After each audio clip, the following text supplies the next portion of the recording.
Templo Mayor en 1978, cuando se emprendieron las tareas de excavación arqueológica del recinto sagrado de la antigua Tenochtitlan, mismo que continúa vigente y con muchísima fuerza hoy a cargo de Leonardo López Lucano. Además, Eduardo hizo trabajos quizá menos conocidos por todos, pero tan importantes como el de Templo Mayor en muchos otros lugares. Por nombrar algunos, digamos que Comalcalco, Cholula, Bonampak, Coacalco, Tlatelolco y por supuesto los proyectos de Tula y Teotihuacán, que también estuvieron a su cargo. Además de su papel como investigador, Matos Moctezuma se ha distinguido como formador de generaciones y generaciones de arqueólogos. Realmente su labor docente es impresionante, particularmente en la ENA, donde ha estado por más de 30 años dando clases, pero también en otras partes del mundo en las que ha sido invitado como maestro, desde Estados Unidos, España, Francia, Puerto Rico, y no me acuerdo en este momento en qué otros países más. En el INA ha sido director de Monumentos Prehispánicos, director de la Escuela Nacional de Antropología e Historia, presidente del Consejo de Arqueología, director también fue del CIESAS y de este museo. Es profesor investigador emérito del INA, miembro del Seminario de Cultura Mexicana, ya estás haciendo burla, ¿verdad? Seguro. De la Sociedad Mexicana de Geografía y Estadística, de la Sociedad de Antropólogos del Caribe, de la Asociación de Escritores de México, de la Academia Mexicana de Historia y del Colegio Nacional, entre muchas otras instituciones. En 2007 recibió el Premio Nacional de Ciencias y Artes y la Medalla Benito Juárez, otorgadas por la Sociedad Mexicana de Geografía y Estadística. En 2017 recibió el doctorado honoris causa de la UNAM. Y en ese mismo año, o sea, hace 2 años, se inauguró la cátedra que lleva su nombre, la cátedra Eduardo Matos Moctezuma, de la Universidad de Harvard, que es la primera vez que otorga a un latinoamericano su nombre a una cátedra. No puedo nombrar aquí todas las distinciones que ha recibido, que son muchísimas, se las voy a ahorrar, pero bueno, son de todos los países.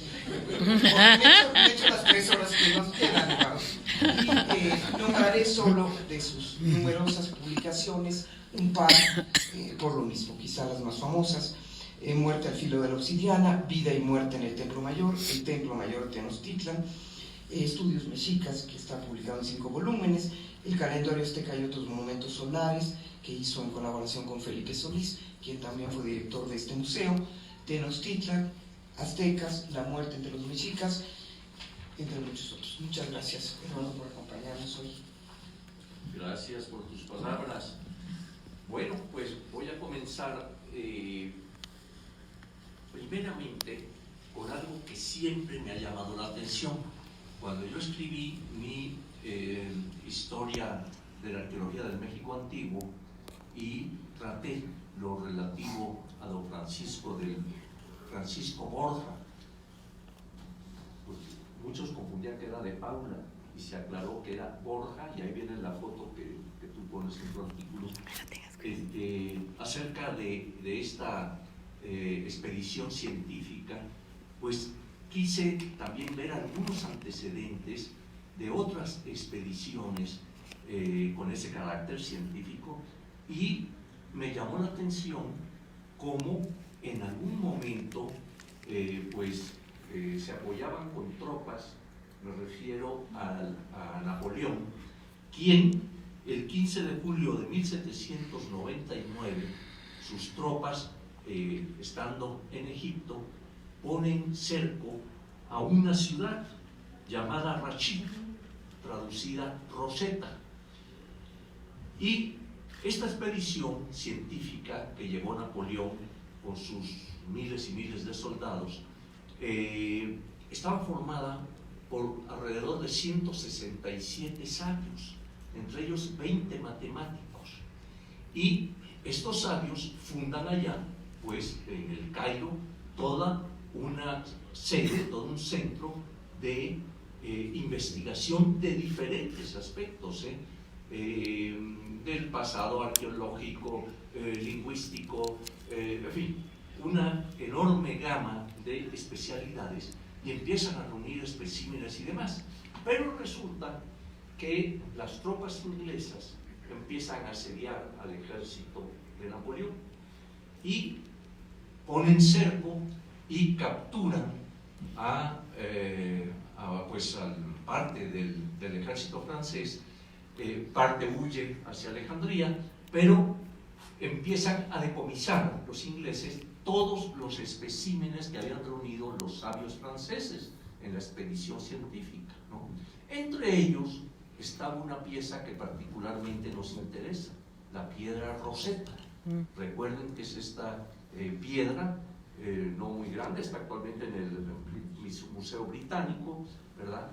Y esta pieza pues apareció allí en ese pueblo de Rachid, Rosetta, y el general francés quiere ocultarla, y entonces la mete inclusive en una alfombra para que no se viera, en fin, ¿verdad?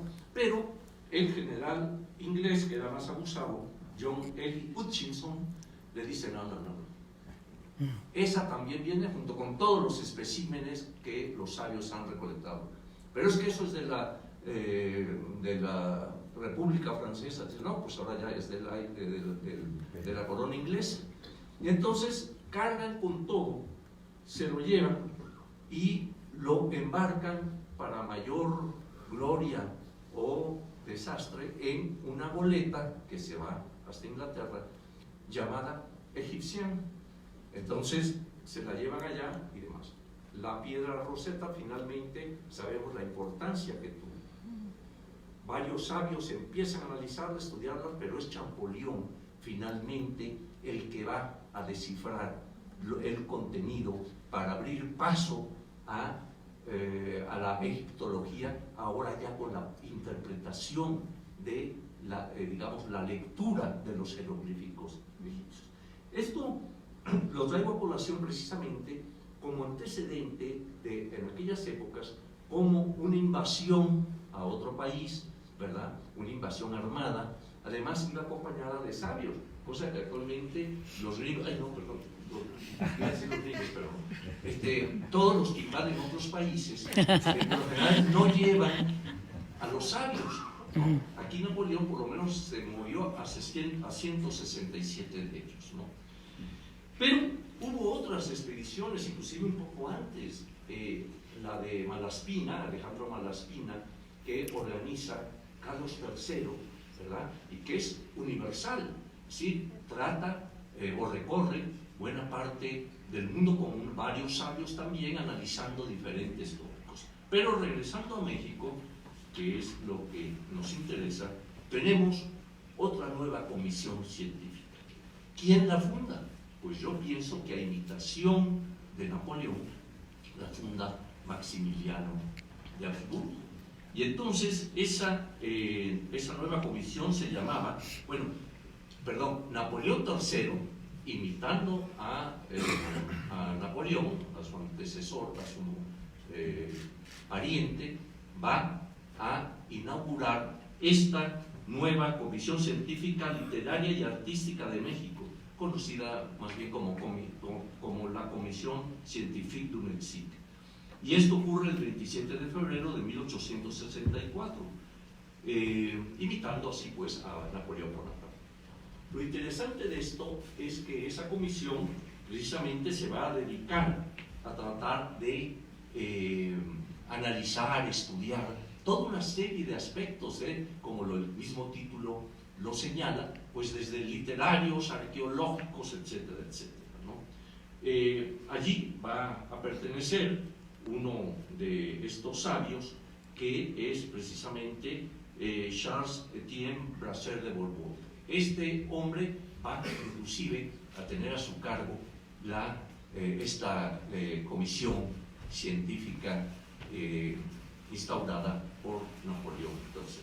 Se dice también que muy posiblemente Desiré Charnay, un arqueólogo que también anda por esos años recorriendo Mesoamérica, va a ser parte de la comisión. En realidad, en el listado de sabios que forman parte de la comisión no aparece el nombre de Charnay.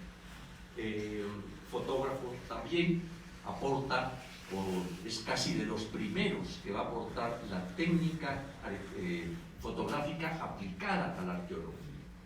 Después será también Auguste Le Plongeon quien va a continuar con esa práctica. Y ya después vamos a llegar, pero reservo un poquito, al momento en que precisamente Rafael García, como miembro de la expedición de Francisco del Paso y Troncoso, va también a dedicarse a la fotografía y va a aportar materiales realmente impresionantes a los cuales ya se han referido. Pero viene otra comisión.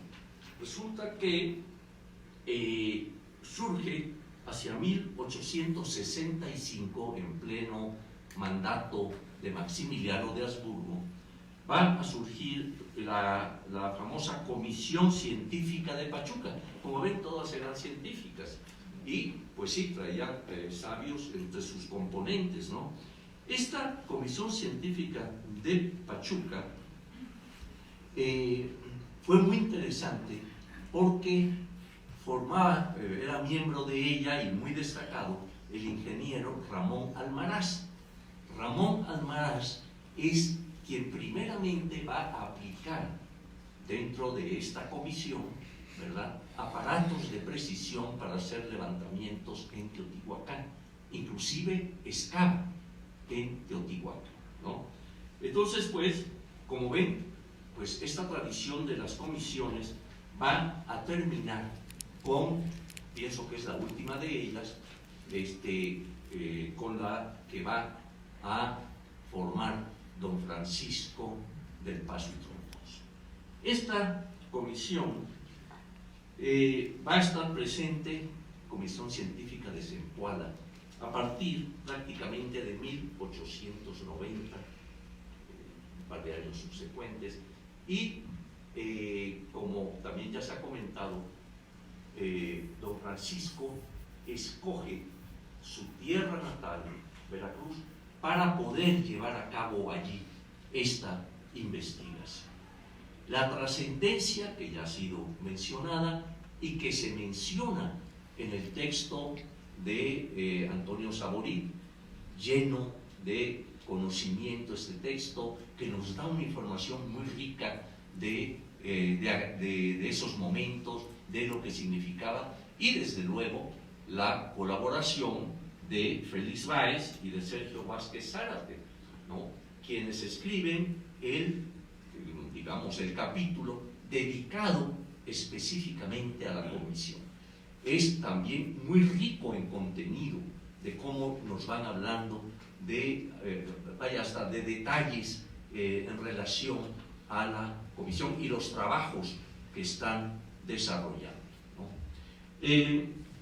Aquí hay algo interesante, y es la presencia que tenían del fotógrafo, de Rafael García, y también de un dibujante que va a basarse en las fotografías de García para dar retoques y demás, que era ni más ni menos que José María Velasco. Digo que es interesante porque en la historia de la arqueología vemos como en un principio los que llevaban a cabo el captar las obras que se iban encontrando, esculturas, arquitectura y demás, eran por lo general dibujantes, ¿no? Entonces sabemos cómo Stephens y en fin, muchos, Walden mismo era artista, dibujante, en fin, todos estos señores que habían recorrido a mediados del siglo XIX diversas zonas arqueológicas, se basaban principalmente en estos artistas, estos dibujantes, que eran los que plasmaban.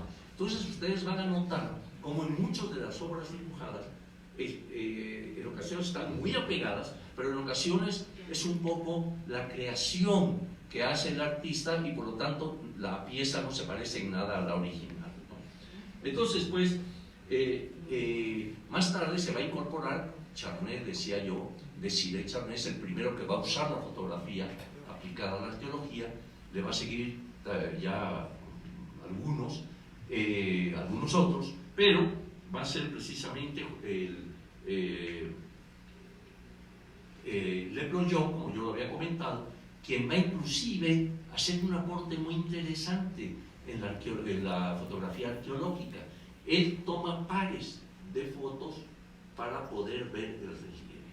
Esto, imagínense, allá por 1877, por allá, ¿no? Claro, decían que el proyecto estaba medio Lucas, ¿no? Pero su esposa no muestra las fotos que su esposa era sí, la esposa, la fotografía y toma fotos, en fin, bastante. La de Chacmol, que él encuentra, por cierto, y que se indigna cuando sabe que van a traer el Chacmol a México. Entonces dice, esto no debe ocurrir. Y acabo de encontrar en Uxmal otra pieza, hermana de Chacmol, él fue el que le puso ese nombre, ¿no? que he rodeado con cargas de dinamita para que ose trasladarla a otro lugar, muera en el intento. Pero no solo eso, digo, estaba medio Lucas, estaba. Porque, también dice en una carta escrita al Sol de Mérida, no sé por qué todos los diarios de provincias se llama El Sol de los del Sol. Bueno, y entonces escribe que a mayor abundancia ha regado con nitroglicerina la zona de Mayapán. Entonces imagínense si no me mandes a Mayapán, que no vaya a formular ahí todavía. Bueno, entonces la fotografía viene no a sustituir al dibujante, sino a complementar.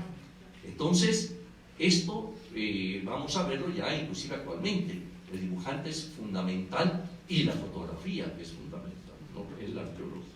Entonces, Rafael García, llamado a integrarse por Del Paso y Troncoso, pues es precisamente uno de estos. Y José María Velasco también va a participar, digamos, en base también a las fotografías de García en este asunto.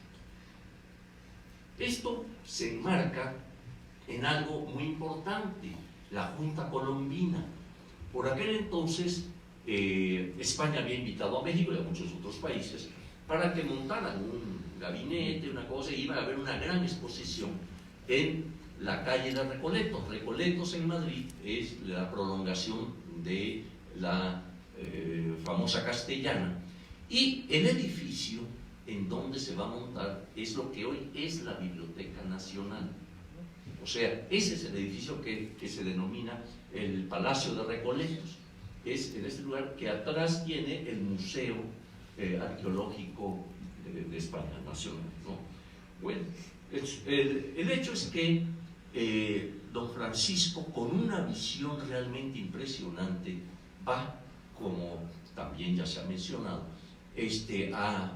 a darnos una serie de estudios, una serie de análisis de Zempoala, de muchos otros sitios ribereños, en fin, que va dejando plasmados a través de la cámara de García y de los apuntes, las notas que él estaba dando. Él mandaba sus informes a México, a Baranda, y también pidiendo que le enviara dinero para continuar, y en fin, logra hacer su proyecto. Y algo muy interesante es lo siguiente: primero, que como director del museo, antecedente del actual Museo Nacional de Antropología, ¿verdad?, es una expedición que se está armando en el seno, por decirlo así, del museo mismo, con patrocinio oficial, y además el mismo director encabeza lo que es esa investigación, ¿no? Ya hemos visto cómo en un momento dado también es pionero en el aspecto de la arqueología subacuática. Ustedes podrán ver en el libro por lo menos un par de fotos en las que se ve a los buzos con su escafandra de estas enormes, así, digamos ahora sería como un casco de fútbol americano, me imagino. Pero en fin, que andan buscando naves que habían sido hundidas por Cortés en las de Escalante. Entonces, vemos que hasta en eso, pues don Francisco tenía interés en saber y conocer mucho más. Su descripción sobre Zempoala y sobre otros sitios, por ejemplo la Villa Rica, ¿verdad?, en donde encuentra una moneda, encuentra una daga, en fin, todo esto no pasa desapercibido para el ojo, digamos, arqueológico, y yo diría antropológico de don Francisco del Paso Troncoso, ¿no? Esta presentación, este libro que hoy estamos presentando, muestra muchos de esos aspectos, no solo los escritos del mismo don Francisco, acompañado con las fotografías, a la que Maguad hace una breve presentación, sino que tan solo eso, que es la parte más amplia en el libro, y que ya de por sí valdría la pena tenerlo, ¿no? Además, tiene como un magnífico complemento las observaciones con las que empecé esta parte de mi presentación, que son las introducciones de Antonio Saborín y de dos investigadores muy destacados de la Universidad Veracruzana. En alguna ocasión, por cierto, Félix Báez, que es uno de los autores, me pidió que colaborara con La Palabra y el Hombre. La Palabra y el Hombre es una de las más señaladas revistas que se han establecido en México. Es de la Universidad Veracruzana y escribí un artículo que se llamaba Tríptico Veracruzano y trataba de tres distinguidos veracruzanos.